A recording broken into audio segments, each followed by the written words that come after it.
All right, well, let's get rolling. Thank you all for coming. Thrilled to see you here. This is the first inaugural Building a Better Business webinar. As you know, we do our one webinar a month that is on the fundamentals of financials or financial foundations. We are adding this webinar as a way to that webinar is not changing. We are going to stay with that. That is always going to be very focused on financials. We're going to add this webinar to talk about building a better business. We're going to start with a few episodes, if you will, with Emily, where we're going to talk about HR, because that is something that we see regularly our customers, kind of having to deal with. We are going to add other topics as we go, but they'll all be within the context of, how do we make our business run better? How do we grow a better business? That sort of thing. So, with that, I am excited to have Emily be our inaugural speaker.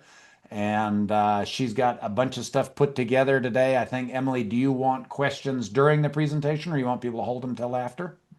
I think in the middle is perfect. Just interrupt us anytime. Perfect. So please feel free to do that. If you are in a quiet environment, don't be afraid to leave your microphone off because it's always good to have a little discussion as we go. So with that, I think I have started recording. You should get a notice about that. With that, we'll go ahead and get started and see where we get to. So Emily, thank you. All right. Let me see if I can figure Zoom out here. Are you looking for the share button? Yep. Bottom center? Are you able to see yet? Not yet. Screen to This is always the fun part. share. I feel like I've I struggled with know. video conference stuff all day today. Great. There we go. All good? Yep. All Great. Nice. right. Looks good. Now let's see if I can get back over here so I can see everybody's faces. It's the hardest part being able to do both. I know. And I will watch the chat, or if there's something in the chat and I'm not noticing it, if somebody would mention it, that would be good. I try to keep it open, but it's on a separate screen. All right. Here we go. So for this first series, we wanted to start off with just the very basics of hiring help, kind of funny without losing your wallet. Um, what we're going to cover today. So why it feels so hard, when it makes sense to bring somebody on, what are our options? I think I think there's more options than people think out there. Eileen, I see you guys are on. I'm excited that you guys are on because you guys do some really cool things too. You guys have some out of the box thinking with hiring and rethinking labor as an investment. And then finally, Brianna reached out to me last week, or maybe it was earlier this week, and just some of the tax and legal traps to avoid and some of the things that we don't necessarily think when we use that out of the box thinking. Several customers of ours have found issues with some of the states. So we'll kind of deep dive into that a little bit. So let's get rolling. All right, John. So why does it feel so hard? Why does it feel so hard to hire? Why do you feel like it's so hard to hire? You're asking me? Yeah. Yeah, okay. So yeah, this first one is hiring the wrong person is such a big thing. And then, I now I'm signing on to feed someone else's family. That's another whole piece that I always sweat. What if we can't make payroll, right? Oh my goodness. Our payroll went from, like 20,000 a month to now close to 80,000 a month. And it's like, holy smokes, like it's a serious check to have to write every month. So uh, Yeah. those And are then those are the the big second ones for one me. here. Why Yeah. I think sometimes people feel like whoever they're like you're marrying them. I think that Yeah. we need to kind of think about it's not forever. It's not a forever hire. It we want them to stay. We don't want high turnover in our businesses, but we kind of need to get out of this mindset that it's a forever hire and we're stuck with them forever. Um, I think another thing is the cost of it. That's probably the biggest thing is what is your return on investment? Does this person add to the bottom line to your business or are they only an expense? Another thing why it feels so hard, and I've been talking to a lot of clients lately about this one, is we overcomplicate it and it feels very vague and overwhelming. And so I think we need to bring the scope down a lot more and make it very narrow in what we're looking for and try to not overcomplicate or make it too vague. When we do that with our job descriptions or with our postings, I think you really kind of rule out some candidates that might be good because you're looking for a very niche employee. So we need to kind of broaden our thinking. And then we get into this lone wolf trap. You've been doing it yourself for so long. It's easier to just take care of it than teach somebody else to do it. And then Yep. finally, I've been in this business coming up on 15 years now. Hiring is not an instinct. I feel like I'm starting to kind of be a subject matter expert, and it's still hard for me. I still get it wrong. I can't, we'll sit in interviews to this day, and I'll think somebody's a home run. And then 6 months later, you're kind of like, they fell a little bit flat. So hiring is this skill that's acquired and it's a process, and it's not something we're all just as professionals born learning how to do or knowing how to do. I think that last point's a super good one. I think most of us assume we should know what we're doing. And when we Hmm. really get into it, what you find is that nobody really knows what they're doing, right? You've been doing it exclusively for 15 years and you think you might be a subject matter expert? Like, oh, Yeah. goodness, where does that leave the Yeah. rest of us, right? I know. And we're all the time we're learning about skills that, I thought this is the person I'm looking for. And then, I was on a call earlier this morning and it's like, all I'm really looking for, I don't care if you have any experience, all I want to know is what kind of problem solver are you? Because if you're a problem solver, I can put you into this role and I can teach you everything you need to know, but I just need to know you have that one thing. So Yeah, we're learning new stuff all the time. great. Um, this, if if we take nothing else away, this, it is supposed to feel hard. It's not supposed to be easy at first. It's not just you. Every single person I talk to across the industries, whether it was healthcare, I'm in manufacturing, whether this is on our ranches, at the beginning, it's supposed to feel hard. So don't feel like you're alone. You too, John. I thank you. So let's talk about why it's supposed to feel hard. There's a couple points I want to drive home before we move on. First of all, it's hard because you're disrupting the status quo. Even when you're overwhelmed and exhausted, your current way of operating is familiar. This is why, you hear the cliche, it's what, 21 days to build a habit, whatever you want to say. You're disrupting the status quo with yourself, with your spouse, with your business. If you have other employees, you've been doing things for a while. And so it feels hard because you're disrupting that. This really forces you to slow down. You have to have clarity around what you're doing. You have to trust somebody else with your reputation, which can be very hard. I've talked to people this week about how, maybe somebody's out there doing deliveries and are they selfishly trying to do something for themselves? Maybe, is that important? Do you really want them? Is the person doing deliveries the one that you want advocating for your business? So you have to think about those things, and that's why it can be hard. This level of change triggers a lot of stress, uncertainty, and resistance. But all of those things are a sign of growth, and they're all good things. Why else is it hard? Um, Carol Dweck, I think we talked about this at the conference we did. This kind Yep. of decision of when to hire, who to hire, it requires a mindset set shift. Most of us in this industry are just used to doing it all. We're scrappy. We're used to being scrappy. We're used to being stressed out. We're used to being on a razor's edge constantly. And when you live at that level of stress for so long, you're used to it. And I think a lot of this industry are just used to that level of stress all the time. And so when we get to this point of hiring, it means that you have to say, I can't do this alone. I need help. And I'm willing to slow down, take a deep breath, and invest and teach in whatever we're doing. Um, to everybody, this is not a weakness, it's leadership. Saying that you need help and you can't do it alone, it's leadership. It's not a weakness. And so saying some of these things and getting to this point takes some internal rewiring for a lot of us who've been independent and scrappy for a long time. The big one here, there's a lot of risk and there's a lot of ambiguity in hiring, and that's why it can feel hard. Do we hire the wrong person? What if they leave? What if they won't leave and you want them to leave?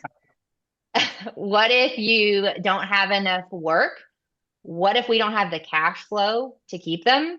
All of these things are risk and valid fears, but honestly, they're not going to go away just by avoiding the decision. So, with this, we need tools, job scope clarity, we need really good onboarding plans, and we need really good expectations, which is why we're here today to reduce the risk, reduce the ambiguity, and then build your confidence when we know it's the right time to hire. Finally, why else does it feel so hard? New systems take time. Even if you have really good SOPs, even if you have really good onboarding plans, any new system, bringing somebody in, it's going to take time. John, you've got 3 kids. I've got 3 kids. A lot of people on this call have kids. It's kind of like having a baby. The first few weeks are very fragile with a new employee. They need constant attention. They need a really safe environment, and they need a significant learning curve.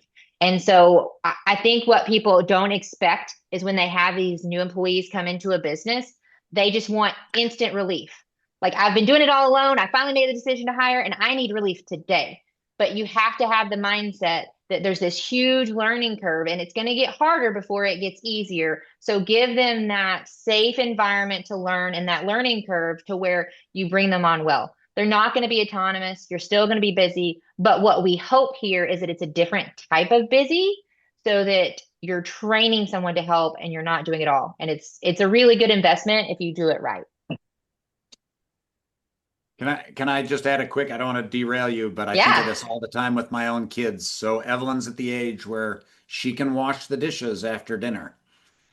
It took much longer for me to do it with her at the beginning and get her started in that and frankly, now even if she is doing it by herself, not Mhm. every time, but sometimes it takes a lot of time and there's a mess to clean up. But the idea is that here before too long, I'm going to be able to say, go wash the dishes, and I get to go do something else while she accomplishes that. But the interim stages are ugly. Yeah. There's a lot of water on and soap on other stuff. And the And dishes maybe a aren't broken always that plate. clean. Huh?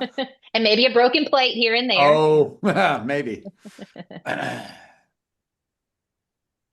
Awesome. All right. So now that we know why it's supposed to be hard, John, let's talk about when it makes sense to hire. So we talk about kind of some of those ratios we look at, some of our financial aspects. When does it make sense to hire? So I think there are a number of places that we can look at, and there are different scenarios require different things, but we try not to hire to just do your work for you so you can go on vacation. We try to actually now you may need someone to help because you're doing the work of 1.5 people, right? And that's not going to work forever.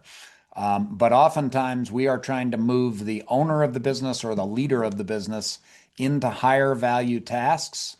And we often have enough work and the potential for expansion so that when we add people, we add total capacity to the business.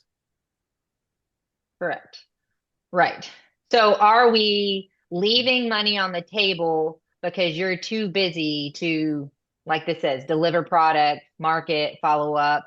Um, One of the exercises we did with Zach a few years ago, because I was frustrated with him, he's out there fixing fence He came back. I was frustrated. He missed dinner, whatever it was. Sorry, Zach, you're on the phone. I know. But I said, all right, let's sit down. What are you worth? You're, if I paid you an hourly rate, you are worth a lot more money. So if I called you up and I said, hey, Zach, I've got this guy that's going to fix fence. We're going to pay him $200 an hour. What do you think about that? What? Yeah. So he's like, oh, like, then he kind of felt good, like, oh, I'm worth a lot of money an hour. And I'm like, pipe down, but we don't need you fixing fence. So can we get you guys in your genius zone? And maybe you're paying somebody $20 an hour to fix fence, but you're doing something that's creating an extra $50 an hour in the business. So back to what you said, when you're creating capacity and not just adding a cost, I think that's when we need to make the decision that it's the right time to hire. Can I pick on Eileen for a minute? Yeah. Absolutely. Eileen is really good at marketing, but it is totally possible within her business for her to be putting stuff into boxes and shipping them out the door. Mhm. That the adding things in boxes adds, I'll just say, dozens to maybe hundreds of dollars of value to the day. Her marketing efforts could be adding, hundreds of thousands to $1 million for the year on their top line. That choose how you should spend your time. Eileen, should you spend it, adding a few $100s, or should you spend it adding a few $100,000? This is what we really want to be thinking about. Where does that Option value B. come from? Right. Yeah. Yeah. And then, not to downplay some of these other ones here, but if you're doing tasks outside your strengths, if your family is suffering, are you facing burnout? We as humans think we're invincible, but we can only burn the candle at both ends for so long. And even at our last EL meeting, Derek, I know you're on, we were talking about how, maybe I could help Zach with the books. Maybe I could help him do some of answering phones or filing or do this, that, and the other. And it's like, what is my time worth? And then what is it worth to pay somebody else to do that? So that's we really have got to sit back and do ourselves a favor and think about where it's best for us to add value and not just what's the easy thing.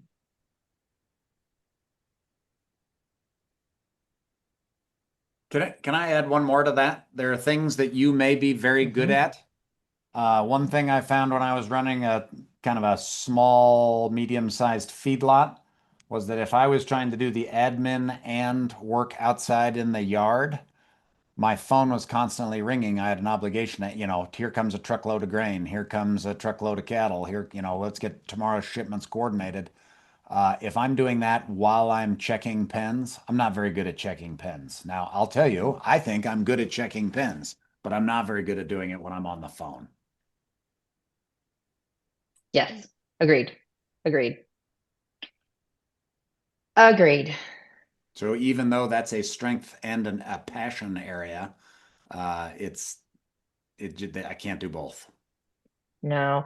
And even, we take client calls. I know a lot of our team will take calls, and Zach's done it for Keisha and Mandy before, where he's in the truck or he's trying to do things, and it's hard when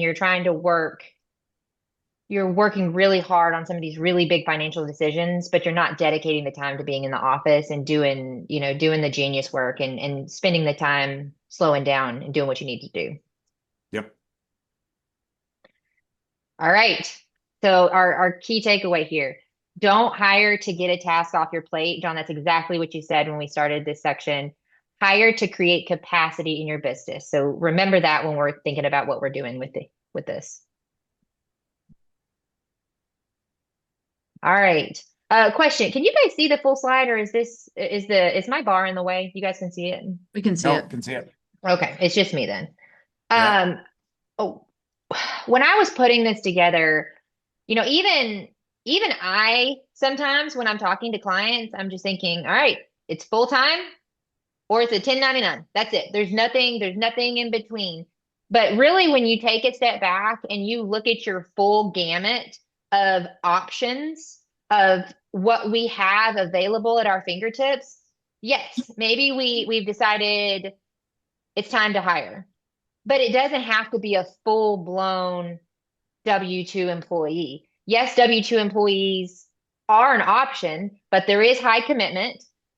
There's long-term return on our investment. We have to account for the taxes and payroll and workers' comp, depending on the state that they're working in. But we've got a whole other list of opportunities. You can have a part-time employee. We can have a 1099. Zach and I have several that work for us now and that do things that create capacity in our business and can help the bottom line. A lot of 1099s are great for project based. Anything that's really specialized, anything that you can think remotely. Eileen, I think you guys have a remote employee. It creates capacity and it's really nice and it's somebody you can trust. So there's an option there, especially when we start getting into like social media advertising or somebody who's helping you with maybe just taking phone calls, things like that. It doesn't have to be somebody in your town. Internships or apprenticeships. I know not very many of you are in Texas, but the state of Texas for a few years now, I don't know if they're going to continue it in 2026. But the state of Texas actually offered an opportunity for college interns. They would pay their wages up to, I think it was like $20 an hour. And so if you utilize those college interns to help you do work, you could pay them $40 an hour and the state of Texas would pick up 20 of it. I mean, start advertising $40 an hour for the summer and you're going to have the best of the best come. And so look into those opportunities that the state can offer. Yes, it's short term. But even at the manufacturing plant I work at, we offer year-long internships for juniors and seniors. So there's opportunities there to work with your state to bring in interns or apprenticeship. And I really like the internship option because it gives you a chance to kind of try someone out, see if they're a good fit, see if they like the industry while they're also in school or doing some other things. Shared labor, job sharing. I think people forget about this a lot of time. If you're really close with a couple of other businesses in your area, maybe you don't have full-time work, but maybe two or three other people. We have somebody that puts out hay for us. Maybe there's two or three other ranches in our area that also need somebody to just put hay out and you can job share. So you're giving that person full-time opportunity, but you're lowering your risk on the cash flow side because you don't have to provide the full-time hours. You're sharing it with other businesses. And then kind of finally, this virtual help, bookkeeping. That's what we do at Ranch Right. We offer that help that takes that off of your plate, so that you can free up and do some of the other things. Website updates. There's all kind of cool companies out there that will help you with inbox management. Zach was showing me something earlier about an app he was making to make life easier when we're working cattle. And so if you just really free yourself up, look at these opportunities. There are a lot of different ways out there that you can add capacity to your business without necessarily doing a full-time W-2 hire.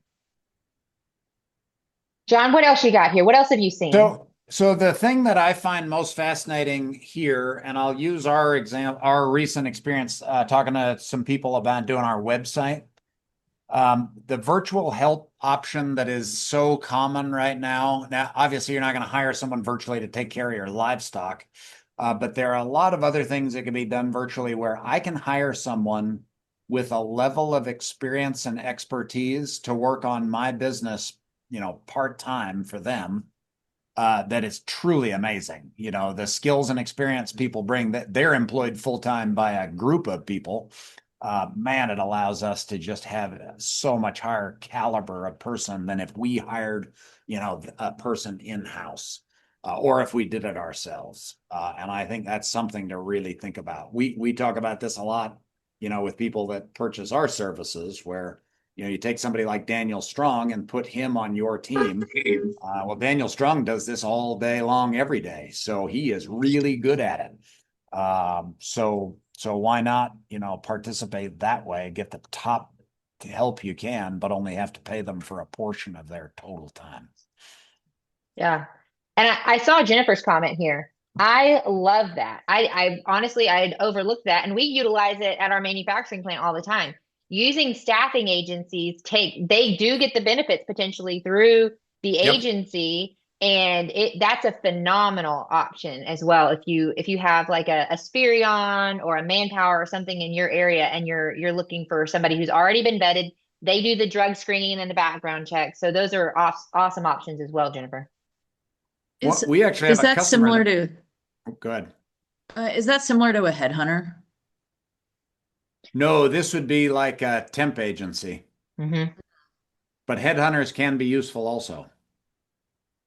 It's a little tough in our industry, but depending on what you're hiring for, but they can be useful. But the staffing agency is like a temp agency where and we have a customer that owns one. They work really hard to hire good people and get them farmed out, and a huge number of their clients wind up hiring their person full time. Like, they have a deal where they Hmm. can buy out their contract and bring them on full time. And that's another good option because you really can try somebody out for 4 or 6 months before you are committed to being their employer. And in some states, especially, Emily lives in Texas, I live in Wyoming, so we're used to fairly employer friendly states. There are some states where that sort of thing is a great intermediate step. And it's nice too with those. If you don't want to start getting into the nitty-gritty with like the I-9s, employment verifications, they take care of all of that for you. So you don't have to worry about any of the legality with work permits, things like that. So they manage all of that for you. The other one that's related to that would be agencies that deal with immigrant labor for, temporary work visa Hmm. sort of things. So H-2A workers primarily. Yep. Those are options. I think when we look at them, they are in some cases they are cost competitive, and in others they're maybe not, but it can be worth looking at. And Derek, we are going to get back to your question here in a little bit. All right. Key takeaway here. I really implore you to define the problem before you define the person. I can't tell you how many times a week, whether it's at the plant, whether it's with a client, I have said this. You've got the person on the wrong seat on the bus, right? Phenomenal person, phenomenal worker in the wrong job. So before you try to put a person into that role, before you go, oh, I really, really like this person and I want them to fit this, you need to take a step back, define the position, define the job scope, and then if that person fits into that problem you're trying to solve for, great, you're a step ahead. If not, be really honest with yourself because if you try to pigeonhole somebody into a job and they're like one of the things I'm famous for saying, you can't ask an elephant to climb a tree, right? And so you're just asking for more problems long term if you try to fit that person into your problem. Define the problem first. All right. This may be where we want to get back to Derek's question, but let's cover some of these topics real fast. I really want everybody to rethink labor as an investment. Labor is leverage. Your time is worth more when you're free to work on the business. We've said it a couple of times on this call now. It's not just an expense, it should be looked at as an investment. If we are running really good businesses, if we're not just ranching, we are running good, healthy businesses. There is a cost of doing business, and we need to invest in that business. And hiring the right person and hiring people in the first place is going to give you capacity and leverage. We talked about this earlier. Are we paying someone $20 an hour to do work that frees you up to earn $50 an hour? So make sure the math is mathing. The hourly math doesn't always tell you the whole story if you're just looking at the hourly rate. Really look long term at what that frees you up to do. Um, Good help will multiply your output. I can't remember. There was a client we talked to a while. I would say can if managed correctly. Is that all right? Okay. Yes, yes, we can add that caveat there. Okay. There was a client a few months ago that we were talking to, and I can't remember who it was, but they were telling me about their abundance mindset, and it was like you're kind of right. If you're managing them well, you've hired the right person, it's going to increase your output. So you have to have that mindset. And then hiring can unlock profitability, but only if you've predefined what success looks like. So those very clear expectations about what we need that person to do and when they're winning. What does winning look like with these people that we're investing in? Good. John, you want to? Do we Yeah. want to talk about Derek's question? So I'll just read this, Derek, if you want to chime in. He says, how much top line revenue does the business need to generate before I hire relative to what I plan to pay the individual I'm hiring? Do I build a business that can support an employee and then hire one, or do I hire one and then ramp up the business to support them? This chicken and the egg thing always exists. It is always a problem. It is a much greater problem for smaller businesses than it is for larger ones. When you go from 1 to 2 employees, your overhead literally doubles, right? And what usually happens with startups is you do the work of, let's say, 1 3/4 people, and then you hire a person, and now you have to sell to fill the gap, to now become 2 fully employed people. When you go from 10 to 11 people, right, each one of those 10 people could be doing 110%. Well, now you really have enough for the transition's much smaller, right? Going from 110 back to 100. I strongly recommend, although I don't always practice this, as many of our team will attest, I strongly recommend avoid, being at 110%. That doesn't work very well. Better to be at 80% and have excess capacity than have too little. But that's another thing for another day. But the one thing you really have to be careful about is cash flow, because as much as employees can be an investment in your business, they are a change to your cash flow. When you can manage the cash flow of an additional employee, I start looking at not the top line revenue, Derek, because every business is different. I look at the gross profit divided by the total dollars of labor. And in the total dollars of labor, I include everything that is classed as labor. So make sure the taxes are included if you're providing, other benefits like housing, blah, blah, blah, add all those things in. I am looking for that number at a minimum to be 2. So I want my gross profit, which, remember, gross profit is gross product minus direct costs. RFP, they call it gross margin. Okay, for the whole gross profit for the business to be at least 2 times my labor cost. Now, if you're a purely service business like Ranch Ride is, then that can be lower, right? Because we don't have a lot of overheads other than people. Like, people are our expense. We have computers and software and that sort of thing, but it's a very small compared to a ranch operation. If we're at 2, we are in danger. I will just say that. So if you are a business with growing revenue and you bring somebody on and you're at 2, you're okay as long as you keep growing, because of course you're going to move away from that. When we look at high performing businesses, we see them at the $7 to $11 of gross profit per total dollar of labor. I don't wait to get there before you start, but move yourself up from 2 to 3 to 4. Have a progression plan. The more you spend on labor, the less you have for other stuff. And that isn't necessarily a bad thing, but you can get yourself in trouble there. If you're not getting at least $2 of gross profit for every dollar of labor, you got a bit of a problem, because to my mind, that business can't sort of get up enough speed to get ahead and continue growing. We can talk more about that in detail later, but hopefully that gives you a bit of an idea. But just remember, there's always this chicken or egg thing. If you're going to bring people on, to my mind, and you're going to make a commitment to them, you ought to have a plan for how the cash flow is going to work. That doesn't mean it's going to work. Just like Emily said, it doesn't, sometimes you jump too fast and you got to make changes going the other way. But with a reasonable assurance of, okay, I could pay for this person for 6 months while our revenue grows to support them. I'm more than okay with that.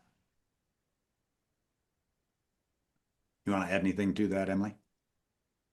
No, great. Thanks, Derek. All right. Good question. Great question. Whoops. All right. I'm super grateful to Brina reaching out because this is a big part of when we decide to hire. One of the things that we need to really consider as we start looking at our different options for hiring. We've got Nexus rules. So there is a ton of states out there that have very specific legal obligations when we start hiring in those states. And I think a lot of things that people don't really realize with those Nexus rules, it can be physical presence. So the amount of like a warehouse or a ranch or whatever, it doesn't matter where your business is registered. It matters where you're physically conducting business. Um, there's an economic nexus. So sometimes there's a financial. So if you're doing like 200,000 plus, or if you do, I think there's a certain number of transactions in some states. So if you do a certain number of transactions in that state, you have a nexus with that state. And then finally, payroll. So one of the things I think people are shocked by is it doesn't matter where you're conducting business. It doesn't matter where your business is registered. It matters where your employees physically live. So when they go to do their taxes, whether it's 1099 or whatever it is, are they living in a state that has some of these nexus implicate or triggers, right? And so I will tell you, Texas, like John said, is very employer friendly, and so we have very, very few rules. We don't have state income tax. We don't have some of these things like paid FMLA or anything like that. So just a word of caution when you start looking at part-time remote employees, or if you guys are on, like the border of Wyoming and Montana, or if you're kind of on the border with Colorado, really think about where your employees are residing before you kind of jump into bed with them. Workers' comp. HR lady, what did you just say? We never jump into bed with our employees. Okay. That is strictly a figure of speech. Oh man. I had to slide one in there on you. Yep. All right, so work comp requirements. So some states require it even for part-time remote, even if they're not physically. So a lot of time we think workers' comp of like they're going to be physically injured. But what you forget about is if you have salespeople or drivers, if they're driving across state lines, you really got to think about these work comp requirements. I would really look into that before we start. If we start looking into drivers, delivery drivers, things like that, salespeople that are in other states. 1099 misclassification. Jordan and we've talked about this with several clients on when is the right time to make somebody W-2 or not. We've got a really cool decision tree. If you need help with this, please let us know. Because the IRS and the Department of Labor, they give us some, I would say, muddy triggers. So, they don't ever like to be really clear. They like to know what's going on, but they don't want you to know what's going on. So we have some kind of muddy triggers that we can walk through it's like a decision guide on whether or not you've got a 1099 misclassification. So if you get into that, let us know. We can certainly help you on that. Wage law confusion. Again, Texas is super employer friendly. So we pretty much have everything in line what is federal. So we don't have really break requirements. We stick with the overtime, the federal overtime minimum. We stick with the minimum wage, the 725 still, which is crazy to me, but we stick with that. If you're hiring people in other states, we need to check if they have federal minimum wage requirements. A lot of times, AGRA employees will have some specific rules around break requirements, overtime requirements. Sometimes it's over 8 in a day, not just over 40 in a week. So we really need to think about some of these implications and the costs of those when we start to add this labor. The last thing here, we are here to help you. We can dig in. I heard time and time again, we'll just straight up call the state. If we don't know, we will call the state and we will help you figure it out. So please don't um, feel like you're alone in this. We can help you figure out the specific state. Just don't jump into bed with a new employee in one of these tricky states before we kind of research it first. Hey, John, one case that I saw come up a number of years ago was very interesting. Had a temporary employee that had a kid in college. I believe it was a cook in a cookhouse. Had a kid in college in New York. okay. Fought sort of viciously to keep her New York residency, and the employer wound up liable for all the New York income tax, et cetera. And I'll just say it was kind of a mess. Hmm. Okay. Yep. I would say you'd rather err on the side of caution, especially with some of these tax implications, versus try to fight it. Because if you're fighting it with states like New York, you're going to lose every time. Yep. All right. Anything else there you wanted to help me with the legal tax? I think this is one that there are a lot of things to know here. There's a lot of real fear mongering.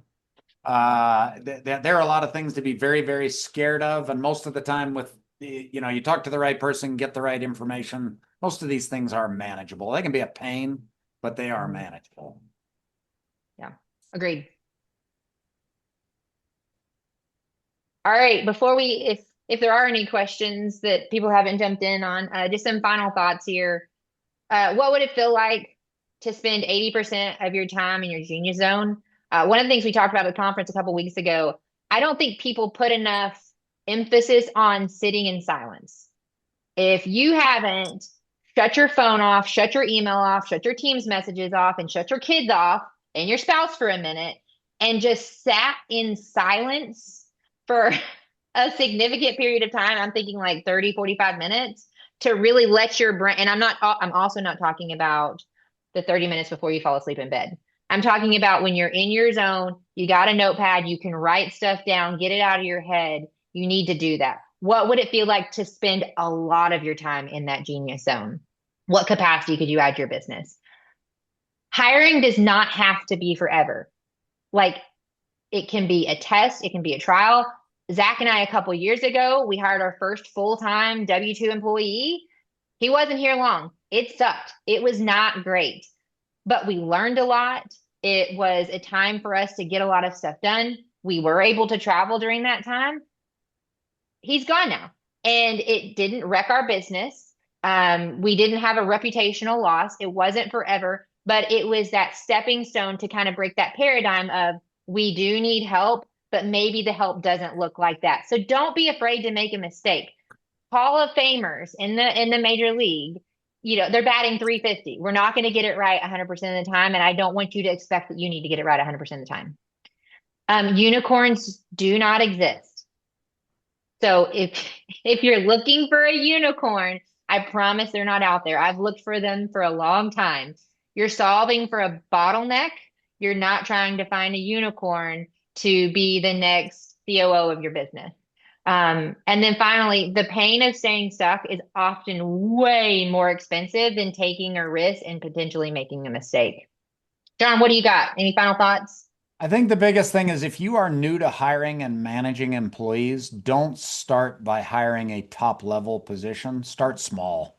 Hire Yeah. somebody part-time to do an easy task. Like get some practice. I hear new business owners all the time say, well, we need to hire a general manager. Like, well, how many people have you hired before and how many people have you supervised before? I've never done that before. Like, yeah, okay, don't start there. Like, hire somebody to just pick apples for the first time or even sweep the shop floor and let's learn to manage that person and then work your way up.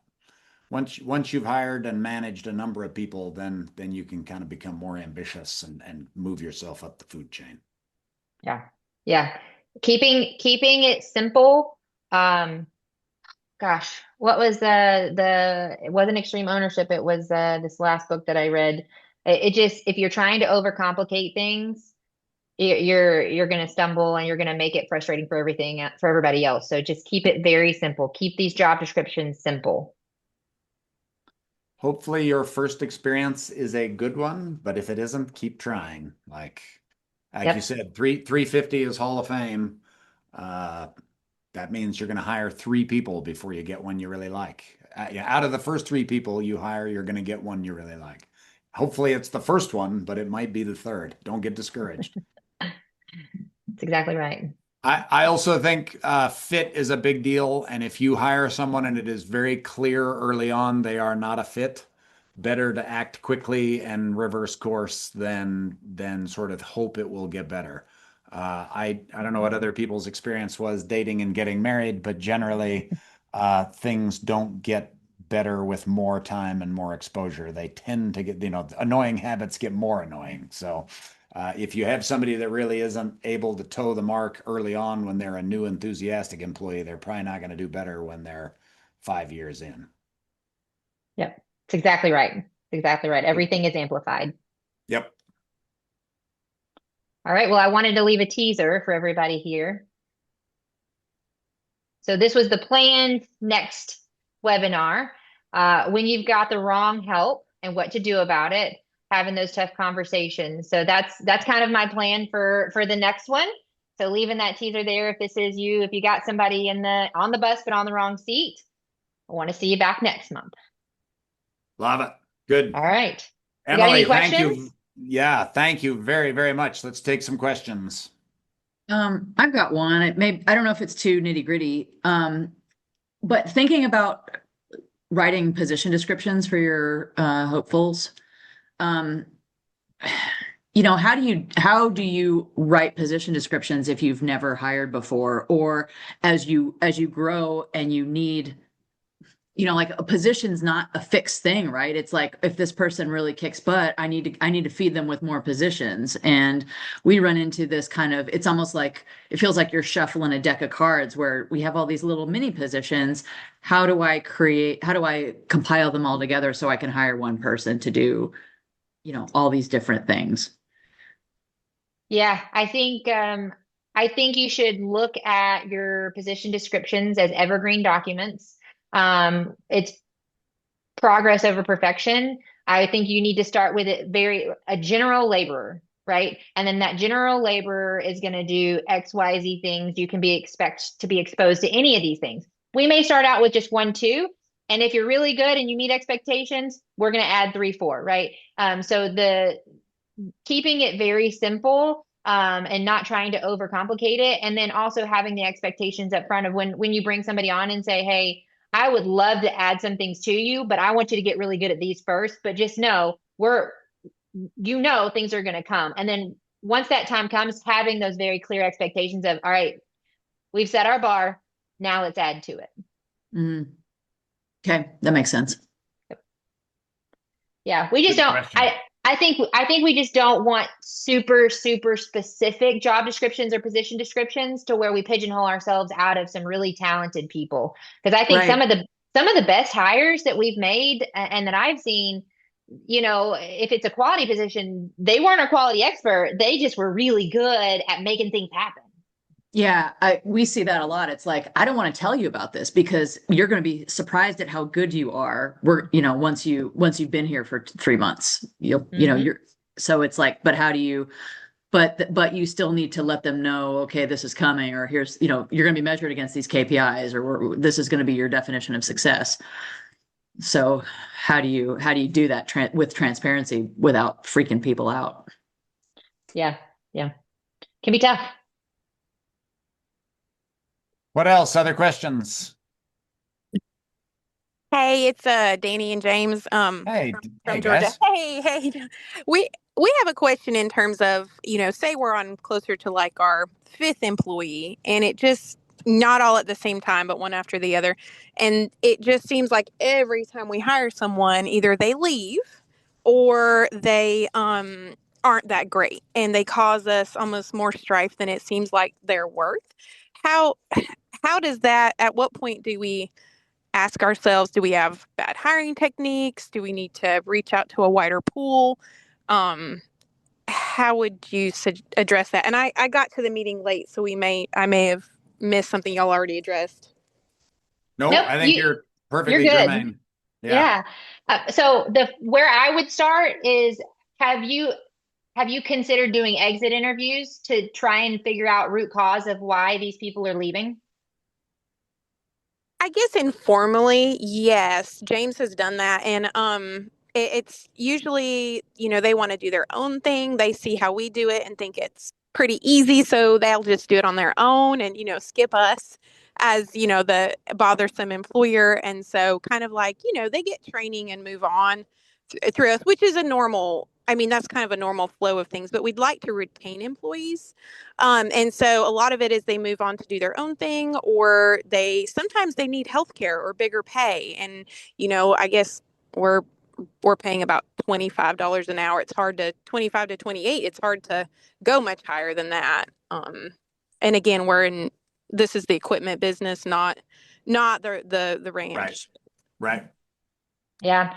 Yeah, the other thing I would think would be if you look at the last five hires, if they all lasted 6 months or they all lasted a year on average, I would cut that in half. And so if the last five, they've only lasted 3 to 6 months. At 30 days, kind of in the back of your mind thinking, okay, people have left because they want to go do their own thing or they need benefits. About 30 days or about halfway of when you've seen the average of these people leave, I'd do a check-in point. And it's like go to lunch, go to dinner, something off of the normal job and sit down with them and say, hey, I just want to check in. I want to make sure we're on the same page. I'm really satisfied with your work. Are you satisfied being here? Are we meeting your needs? Are you like, if they're not meeting your, you know what I mean? So that way you're kind of nipping into the bud where the last five, maybe it was kind of a surprise, maybe it wasn't, but at least you know when that halfway point is or a little bit before so that you can get some of this thing out of, even if you're really good at all of this, you will still have people that are just not going to be vulnerable with you and tell you what that root cause is. But if you proactively continually open the door, most people are going to walk through it because you've created an environment of trust and they're going to walk through it and kind of tell you maybe why they're looking at other things. It's saying that I need healthcare and giving you some kind of other BS reason why they're leaving. That's kind of a cop out. I would really love for you to be able to get to a layer deeper with why some of these people are leaving. John, what do you think? Well, we often worry about people leaving and fret about that. I often worry about people staying. There is a reasonable amount of turnover that is healthy in any business. And sometimes having the wrong people stay is a worse or a harder problem to solve. I think, Danny, the fact that, I guess I'd be curious also, and, how satisfied were you with them while they were with you? Is this somebody you're like, oh, this is the person we want? Then sometimes when we find those, it might be a good idea to dive in and say, hey, what can we do to make it so you will stay? And those sorts of things. But in James's business especially, I can imagine that high turnover is part of the landscape there. And just so these guys operate two businesses, one is a farm ranch, one is not. And I could just imagine that could be a place where high turnover is fairly normal.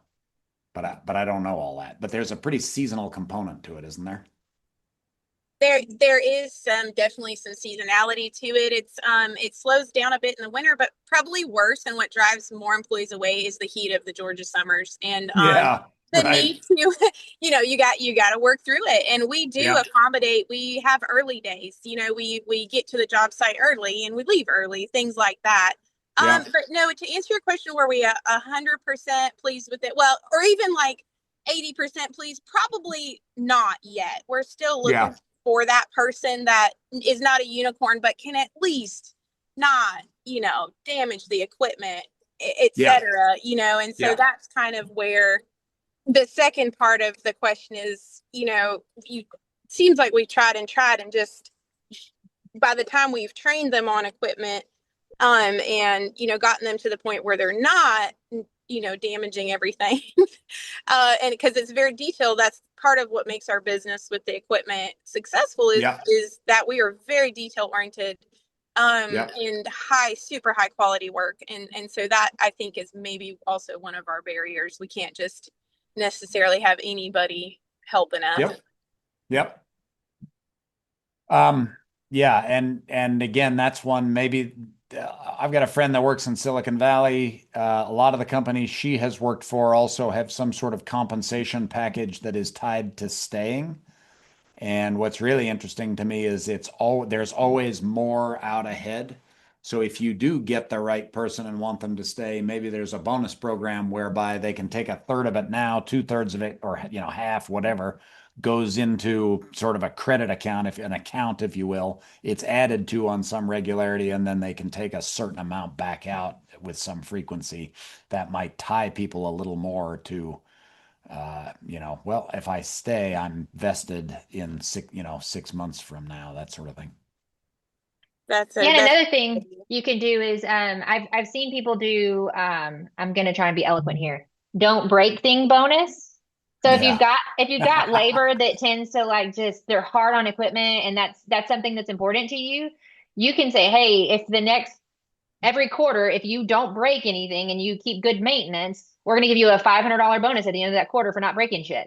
Excuse my language, but you see what I'm saying? There's I think Things. things that you can do. Don't get us an Don't break explicit things. rating. fantastic. I love it. Yeah. That's a great idea. And that's something that James has been trying to implement. And so he'll be happy to hear he's on the right track.